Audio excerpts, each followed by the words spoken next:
Une autre interpellation qui tourne mal. Dans la nuit du 14 au 15 janvier dernier, un travailleur immigré de 35 ans est mort à Paris durant sa garde à vue au commissariat du 20e arrondissement. Il s'appelait El Hassen Diarra et était originaire de Mauritanie. Les images de son contrôle dans la rue, filmées par un riverain, montrent des policiers lui asséner des coups pendant que l'homme crie et semble en détresse. Alors forcément, cet autre décès à la suite d'une interpellation ravive le sujet des violences policières.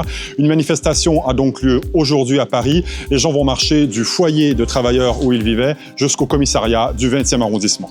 Nous disons stop le racisme et la violence policière. Ces personnes, ils ont quitté leur pays pour venir ici travailler dignement, pour aider leur famille, dans l'espoir de rentrer un jour vivant et fierté. Et aujourd'hui, leur famille les accueille dans des cercueils. C'est honteux, c'est injustice, c'est insupportable.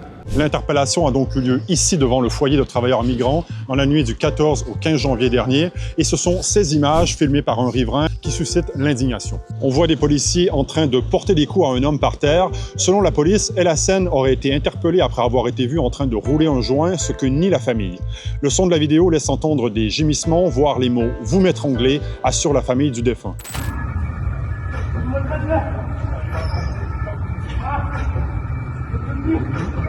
El Hassen a ensuite été emmené au commissariat du 20e où sa mort a été constatée. Un arrêt cardio-circulatoire selon l'autopsie qui a aussi révélé une fracture du cartilage thyroïde, un signe caractéristique de la strangulation selon l'avocat de la famille. Mais d'après le parquet, on ne sait pas encore si c'est lié à l'interpellation.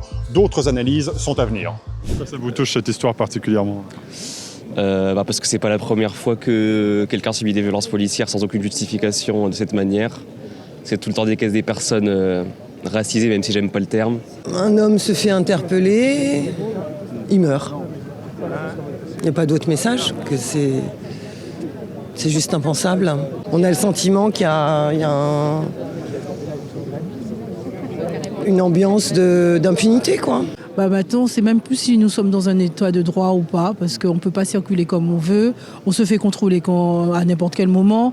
C'est pour dire aux personnes qu'il ne faut pas avoir peur, quelque part. Si d'autres ont le droit de circuler, nous aussi. Qui fait bien état, effectivement, de coups. Il y a de nombreuses vidéos, ils ont appelé les pompiers. Il y a eu une altercation, il est entraîné dans sa chute 2 policiers. Il y a eu effectivement usage du taser sur son mollet. Il y a 2 coups qui sont portés à cet individu. Mais de là à en déduire que ces coups ont été mortels, il y a un pas que je ne franchis pas, parce qu'il y a une enquête judiciaire en cours. Et il faut bien se garder, sur ce cas particulier comme d'une manière générale, à des considérations générales sur des violences policières systémiques et autres.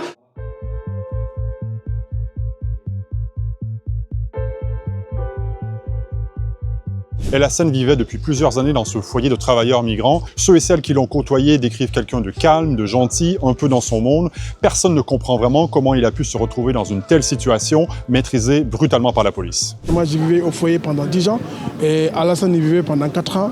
El Hassen, c'est quelqu'un qu'on connaît vraiment très bien. Il est calme, il est souriant, il ne communique pas. Donc quand on voyait quand même la situation, comment elle en est arrivée, on était tellement surpris. J'habite avec lui, même étage ou 6e étage. C'est quelqu'un qui est très gentil, il est calme, donc il ne parle pas. Donc c'est quelqu'un qui est vraiment très aimable. En fait, ça nous fait vraiment très très mal. Donc c'est pour ça qu'on est là aujourd'hui. Il faut vraiment qu'on fasse quelque chose, ça s'arrête. Nous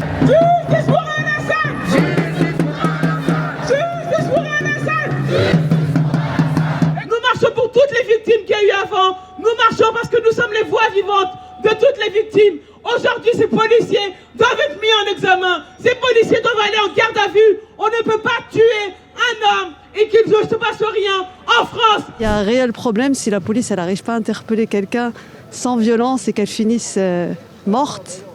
C'est qu'il y a un problème. Bon, là, mon fils, moi, il est encore petit, mais j'ai peur. Il y a beaucoup de gens là qui ont peur de sortir et de faire face à la police. Donc maintenant, les gens, ils ne savent plus quoi faire. Est-ce que quand ils voient la police, ils vont s'enfuir ou est-ce que... Parce que vous vous enfuyez, vous faites attraper, vous mourrez. Et si vous vous arrêtez, vous finissez dans un cercueil. Donc, Les polices partout! Justice nulle part! Les polices partout! Justice nulle part!